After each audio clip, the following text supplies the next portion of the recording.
Mercy, luxurious, Heat Nation, yeah, Mercy and Lago, down to Biscayne, yeah, 5 on the floor, ride for my dogs, where here's the thing, you can check the score, hustle hard, couple scars, wearing bubble frogs, down to Biscayne. Kept the flow playing, got it all band. Y'all seen the block, stop with one hand. And Pat we trust, it's power have the guts. We're here to bring the heat, y'all can hang it up. Welcome to 5 on the Floor, a daily insider show on the Miami Heat and the NBA, featuring Ethan Skolnick, Greg Sylvander, Alex Toledo, Brady Hawk, and others from the 5 Reasons Sports Network. Also, make sure to subscribe to Off the Floor for the most heat anywhere.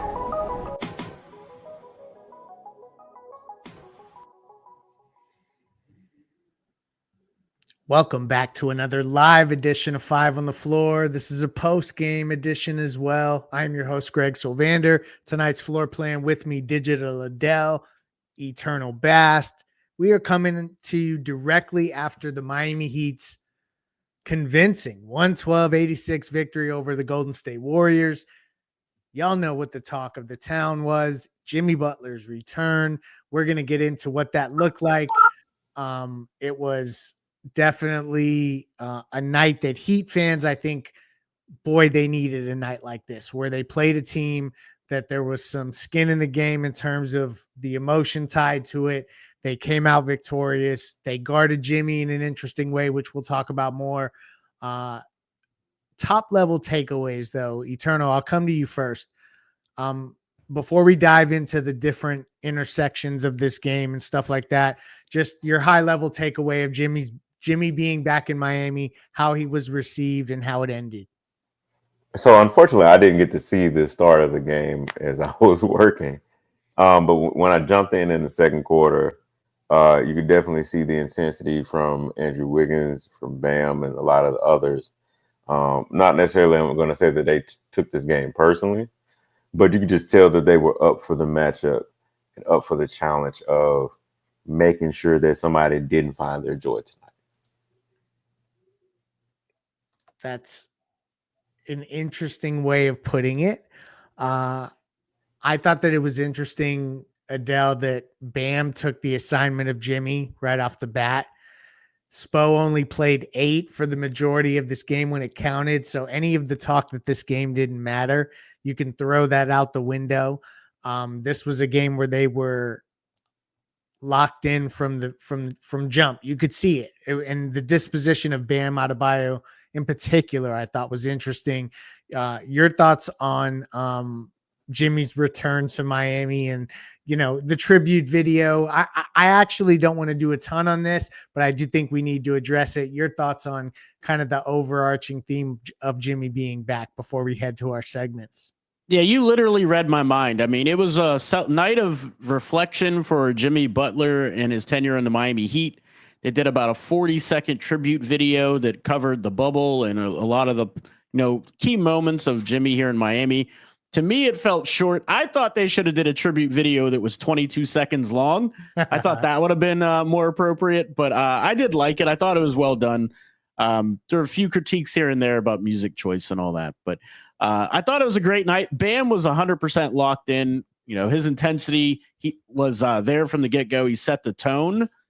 And I just thought that Jimmy kind of looked ho-hum. Like, I know it meant something, even though he tried to downplay it. He really just didn't look like he was completely engaged. They were without Steph Curry.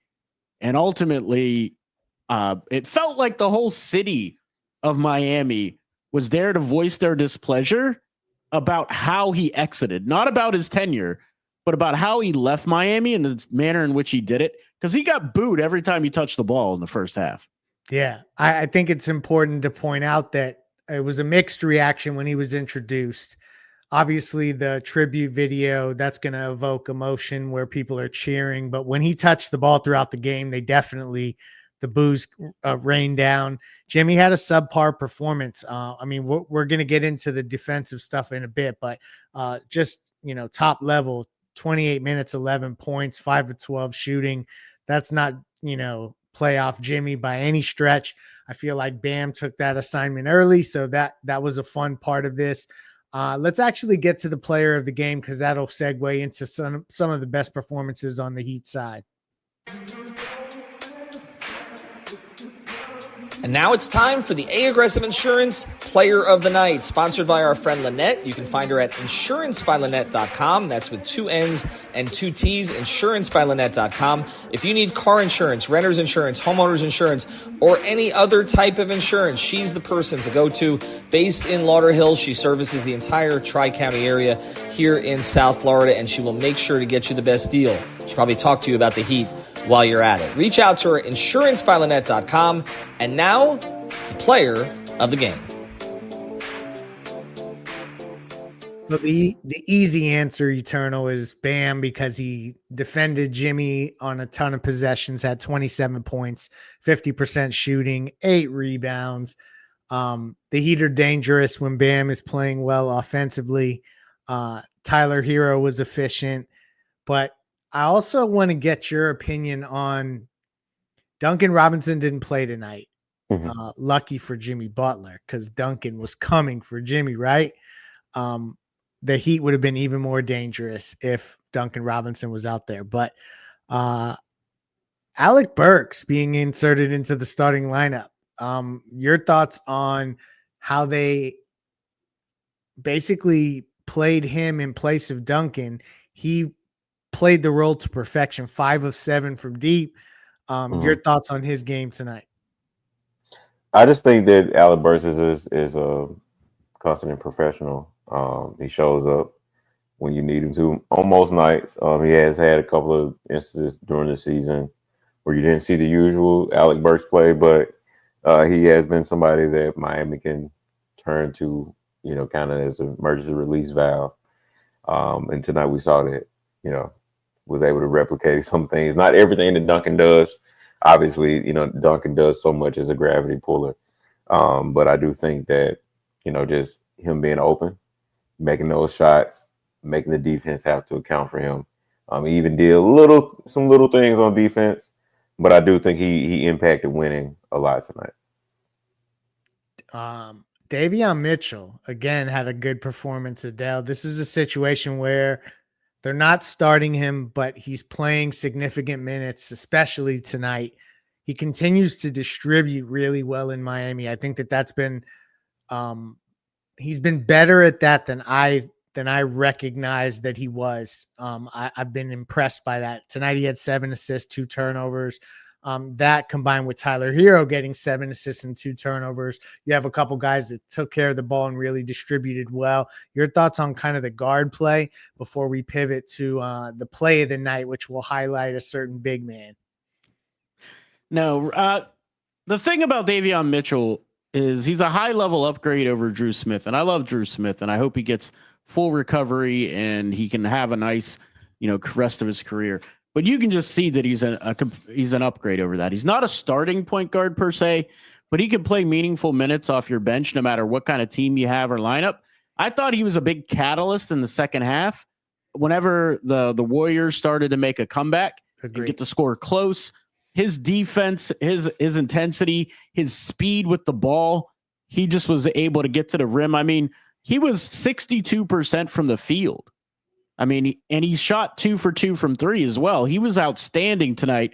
And a big reason why whenever the Golden State Warriors that cut the lead to 9, that they were able to stop that run and start pumping the Miami Heat lead back up. His defense was outstanding. He was in the passing lanes. I just think he's a terrific addition to the team, and I hope he gets re-signed in the offseason. Yeah, I'm with you. I am on the retained Davion Mitchell train for sure. I think that is hopefully there's not going to be some super inflated price tag because of free agency. He'll be a restricted free agent, but that's a conversation for another day. Tonight he was huge, and I just continue to be impressed by his playmaking and just the fact that they can trust him defensively. I think that they'll continue to lean on that. Let's actually get to the play of the night because that'll segue into The big man, the rookie that came up huge tonight. I thought he was really good. Let's get to the X-ray of the play of the day. And now it's time for the X-ray of the play of the day, brought to us by our friends over at Mobile C-Arm and Staffing Services. Nelson and his team will bring the X-ray equipment and the staffing to you. If you work in a hospital or a medical office, get a consultation today at c-armandstaffing.com or give them a call at 561-891-9620. Their fleet of trucks at your service. Again, it's Mobile C-Arm and Staffing Services, 561-891-9620. And now, the X-ray of the play of the day.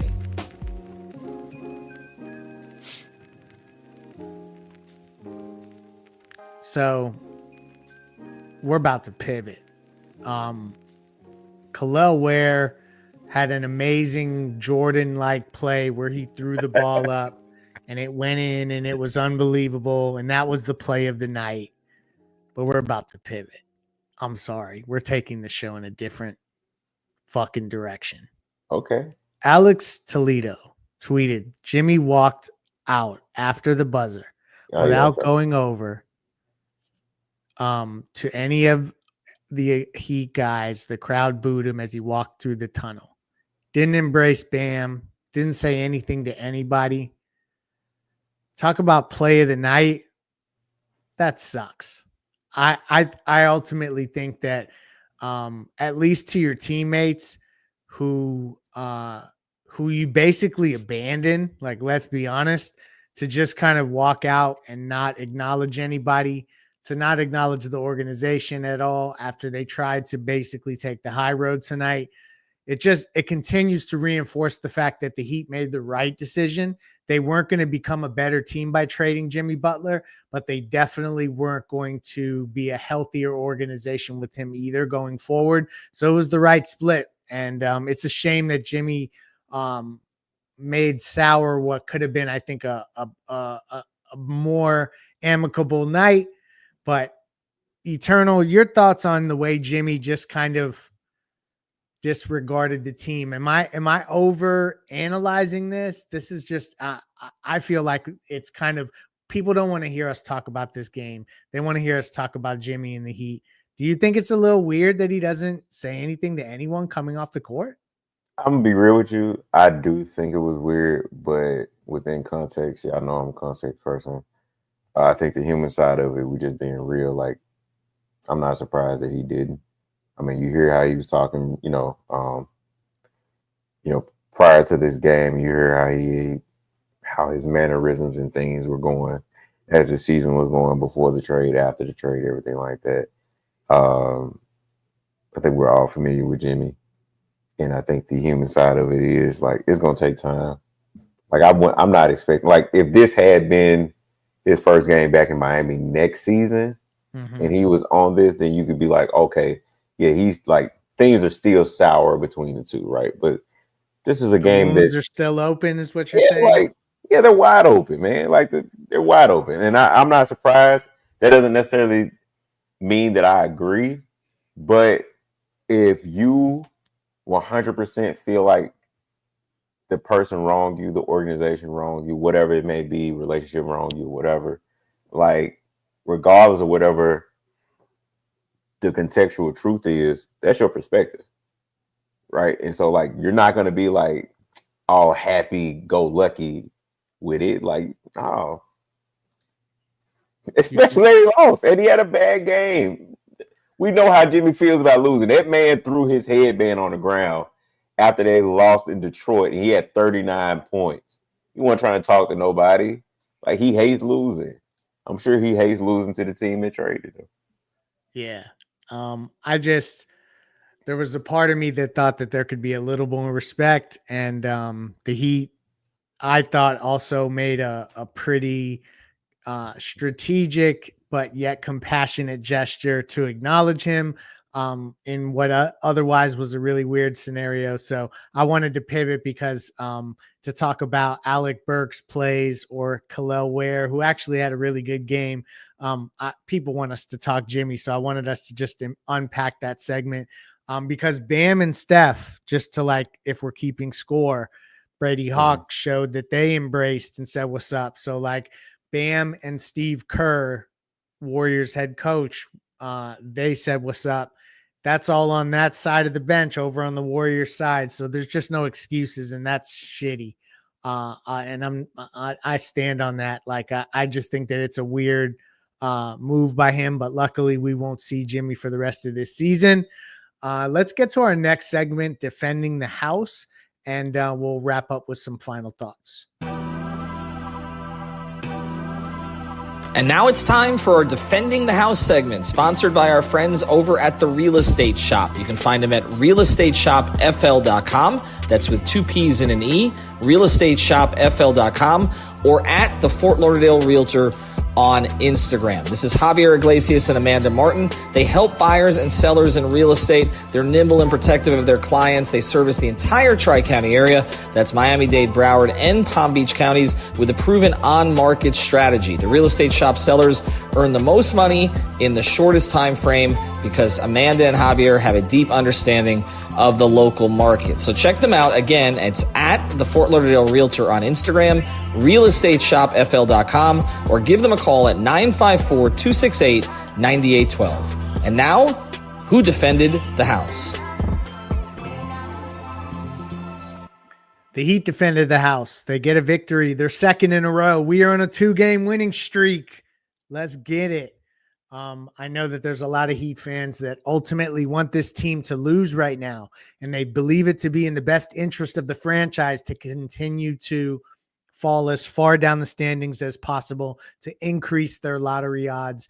I've told you before, and I'll tell you again, and I hate to break it to you, but the Heat are going to try to compete. And tonight was a night that, regardless of lottery odds, irrespective of draft position, I wanted this game. So I'll go on record as saying, forget the tank, the soft tank, whatever we're talking about this being. They just haven't been good enough lately. They're on a 2-game winning streak. I don't know that it's going to continue to go in this direction. I don't want to get my hopes up. Eternal, I'll go to you first.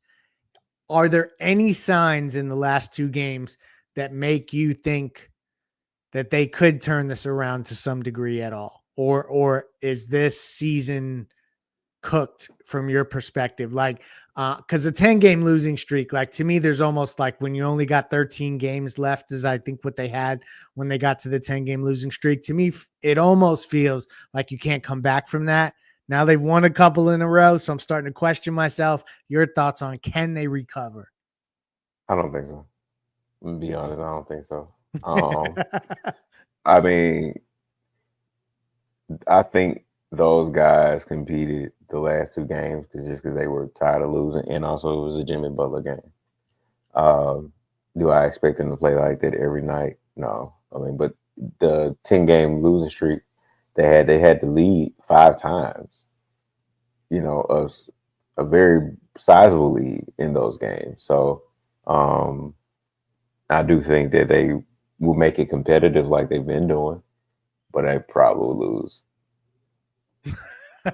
That's honest. And I'm glad that you're honest, because sometimes people say that this podcast is, and this show is sunshine pumping and basically just, like trying to pump up the organization's narrative. And there you are on our show saying that you don't think the Heat can get it done. I tend to agree with you, honestly. I don't see, I think tonight there's elements of what's gone on recently, whether it's Andrew Wiggins' steady play or tonight, some of the stuff we saw from Bam in particular, where you see that there's a skeleton of a group that could come together and play well, but there's a lot of decisions to be made. So also too, for everybody, like, this wasn't the night to lose anyway, regardless if Jimmy played or not. This was the night to win. Because if you help make the Warriors worse, that helps you out. This is true. And that's just by virtue of where they will land in their draft positioning. We're getting a question in the chat. I'll throw it up here. Is Eternal a Warrior fan? No, sir, he is not. I think I can answer for him on that one. You know how I want to close this show out? Have I been missing that long that people... Yeah, I think you have been. That's a sign that you have You been That's might need to missing on crazy. it. reintroduce yourself. That's Yeah, we need to crazy. allow you to reintroduce yourself. Uh, the how I want to close this out, Adele, and it's a little bit more of on a somber note on a night when the Heat were really great. I don't know how long that's going to last. And just to recap, they do win in convincing fashion against Jimmy Butler's Golden State Warriors, 112-86, led by Bam Adebayo's 27. The Heat shot 68% from three. That's 17 of 25. They out rebounded Golden State by 4. They turned the ball over 15 times. That's a conversation for especially early in the game. It was like there were steals every other possession, but this was a game that ultimately the Heat showed up. It's a good night for the Heat fan, but I do want to acknowledge the situation that we're hearing about Damian Lillard and him being out indefinitely with a blood clot. We've dealt with that as Miami Heat fans, hearing that type of news. We wish him nothing but the best. Hopefully he is back to a full recovery as quick as possible. Your thoughts on Dame and just Milwaukee in general, how they handle that situation? Like, to me, it deflates their entire season. And I know that I'm kind of going off of the cuff here, but I feel like it's just worth mentioning because when it happened with Bosch, we had to evaluate so much. What are your thoughts for the immediate implications in Milwaukee? Do you think it messes with seeding? Is it even right to talk about that on a night when Dame is announced with this type of thing? Your thoughts? Well, first and foremost, my thoughts and my prayers and my well wishes go out to Damian Lillard and his family, because when you're talking about something like a blood clot, in your leg, I mean, that's life threatening. I mean, you're talking about someone's life here. So, with Chris Bosh going through that and kind of how that saga played out and how they had to make tough decisions to try to protect the human being and not just the basketball player. That's kind of the mindset that I believe that the Damian Lillard camp and family, and ultimately I'd hope Milwaukee would be, doing the right thing to make sure they find out what's causing it and that they can ensure his health. I mean, that's the most important thing. As much as I love basketball, and basketball has been my life since I was 8 years old, it's secondary to you literally being alive. So, Right. as important as it is, I think we need to focus on just Dame getting better, getting his health, and then hopefully one day the game of basketball can have the immense talent that Damian Lillard is back in the game. Those are my thoughts on it. Very well articulated, much better than I ever could have. There are many people in the comments thinking Dame could look at retirement at his age. Whatever the decision may be, we hope that, we just hope for a full recovery. Heat fans, this hits us in the gut in a way that I think it doesn't every single fan base. So I just wanted to acknowledge that tonight. Otherwise, the Heat win, Jimmy's return, spoiled. So we feel at least good about that part of this season in what has otherwise been a tumultuous and long regular season. Thank you to Eternal. Thank you to Adele. Hold on. Go ahead. Hold on. I just want to say, first and foremost, that I hope that Dame recovers, regardless if he plays basketball again. Obviously, we hope that he plays basketball again, but we hope that he recovers, has a full recovery. I think we had a great time on playback tonight. I think we found our joy. I think we had a belly full of laughter. It was a dangerous time.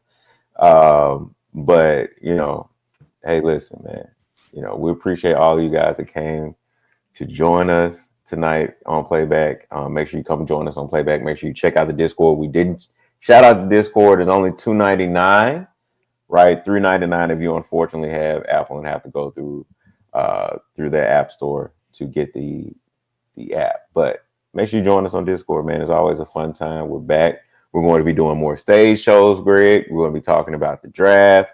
We're going to be talking about more WNBA that's coming up. We're going to be talking about March Madness. So look for us on playback. Make sure you check out Adele's work. Make sure you check out Brian Fonseca's work. Check out the 5 Reasons Sports. We wouldn't be here without you guys. Again, thank you. Come join us. Let's all have a belly of laughter, and let's be dangerous together. And with that, that is the end of our show tonight. Heat win 2 games in a row. We'll see if the streak continues. Peace out.